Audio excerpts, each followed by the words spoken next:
DeAndre Hopkins. They starting to give him the Julio treatment with the whispers. Oh, he's washed up. He don't got it. Stop that.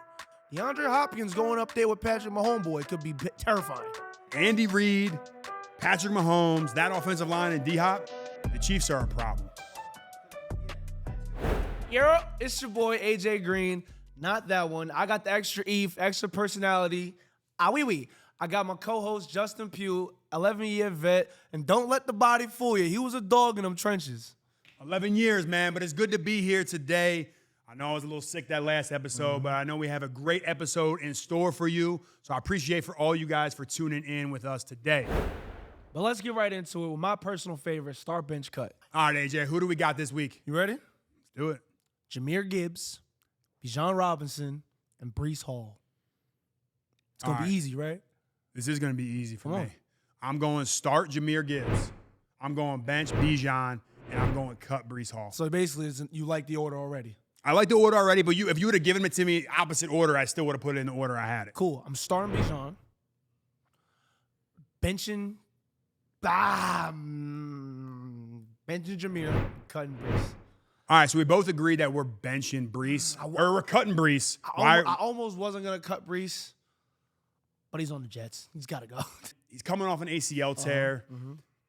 I just think the longevity for running backs that have injuries like that, it gets tough. I just think long-term, if I had to bring a guy in this week and for the future, I got to go with Jahmyr Gibbs. He's the clear favorite. The clear favorite. It's not even a question. You know what? I ain't cutting Breece because you just made a great point. Burrow's over with the Jets, still putting up stats. He still almost carried them last night. So you know what? No. I'm not cutting Breece. I'm cutting Jahmyr. You're cutting Jahmyr Gibbs. All right, Jahmyr Gibbs is the best running back in the NFL, bar none. He gets 50% of the touches in Detroit. But he's the best. But he's the best back in the NFL. But he's splitting reps. Yes, but he's splitting reps. So he's the best back. Because running backs get hurt in the NFL easily. So what did the Detroit Lions do? They brought in David Montgomery. They brought in Jahmyr Gibbs. They're calling themselves Sonic and Knuckles now. Thunder and Lightning. Exactly. Detroit's playing Minnesota. Minnesota has one of the best defenses in the NFL. David Montgomery tweaked his ankle. He came out. Jahmyr went off. Absolutely torched the Vikings defense. Bijan is coming on strong. Don't get me wrong. He's looked great. He's my starter. He's that generational talent at running back. But he's down there in Atlanta, and there's been times where he just disappears in games. And when you watch Jahmyr, Bijan's electric. He is still one of the top backs. That's why this is so hard to pick. But if I had to do it, it's Jahmyr Gibbs all day, every day, twice on Sunday. Well, them stats, I can't really argue with them numbers. So let's just go ahead and get into our next segment. Let's get out of here.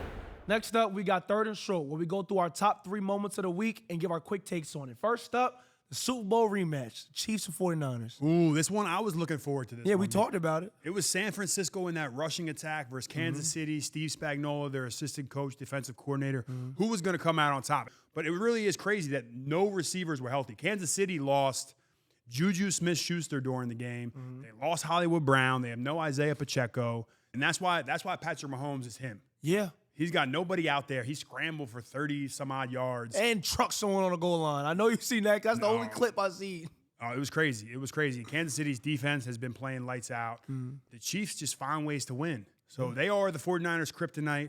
I think that the NFL is kryptonite right about now. All right, so the next game we're going to talk about is the Detroit Lions went and played the Minnesota Vikings. This game was a barn burner. It's a game that I highlighted earlier in the week. It's a must-watch TV, and it lived up to the hype.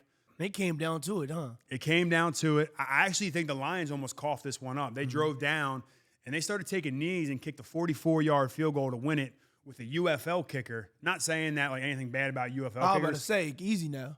I was over there. I'm just saying, like, he was taking knees to set up a kicker that just came into the NFL. It was kind of crazy. Bates makes the kick, but I will tell you this.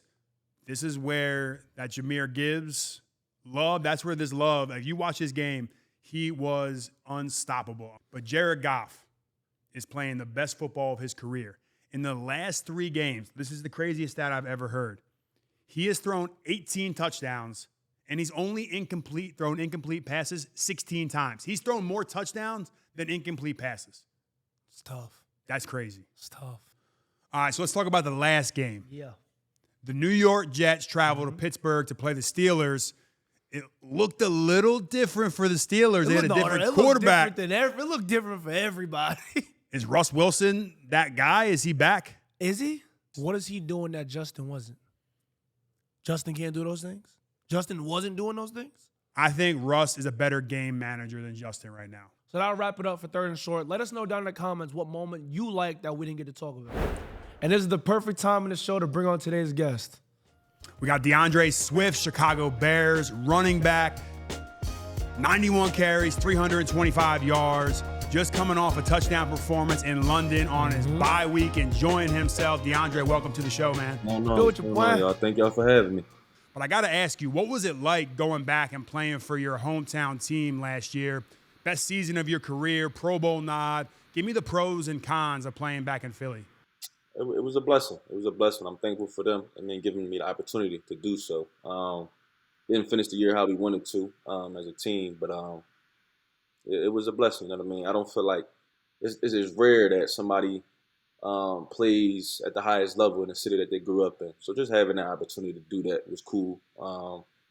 Pros and cons of it. Cons, I guess, would be ticket requests and stuff like that. I already knew that was coming. See, I didn't even think of Stuff that. like that. What could be wrong with that? But it was kind of easy for me to stay focused and just keep the main thing, and just focus on work. What's it like going from your hometown getting shipped off to Chicago after coming off what I thought was a pretty good year?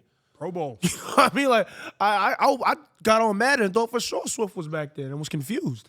I kind of didn't know what to think 'cause I knew I was in the last year of my rookie deal or whatever. I kind of went into the free agency thing kind of just being ready for anything. You know what I mean? And it played out how it played out. To be honest, I'm thankful for them giving me the opportunity to come back and be a part of that organization. But being in Chicago, man, coming over here, great team, great people in the building. Excited to be here. Glad I'm here. Feel like we rolling right now. We finding the rhythm as a team right now. So I'm glad to be where I'm at. Hey, y'all for sure finding the rhythm. I was definitely nervous in the first half of the season, but going from an offensive line in Philly to Chicago offensive line, talk about that. Over there you got Kelsey. It's kind of like a little bit more vet group, I say, because they've been together for so long. But it's cool, man. The guys I'm with now, man, they work hard, work real hard. Close-knit group as well. Got to know them guys. Relationship is continue to grow every single day we in the building. So I'm glad to run behind them. But how'd it go from being like you were the young guy in Detroit, you go to Philly, you talked about them being a veteran group. Now you're in Chicago, you got a bunch of rookies around you. What's it like being the OG in the huddle now? And you're like, hey, guys, now you got to get everyone in line. Now you got to say, hey, this is, kind of take control of the huddle. How's that been going from the rookie to the vet now? It's cool, man. It's cool. Even for somebody even to say I'm a vet in the league is crazy to me. You beat the odds already, man. This is year 5, right?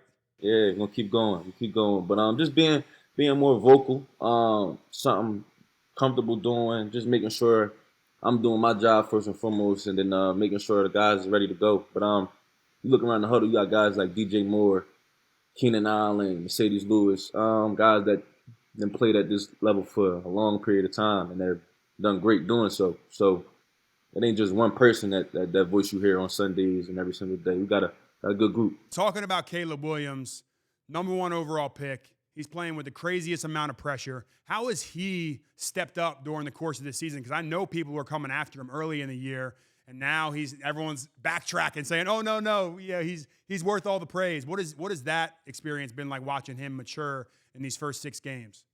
That's what people always do when say if something's not up to party, and then it starts getting how it's supposed to look or whatever. They kind of take back what they say and there's things like that. But he does a great job. He's been doing a great job since he got here. Being more comfortable week in and week out, seeing different things. Just his mentality. You could tell he's real calm, real collected with everything. Just the leadership quality that he has. It's amazing to see.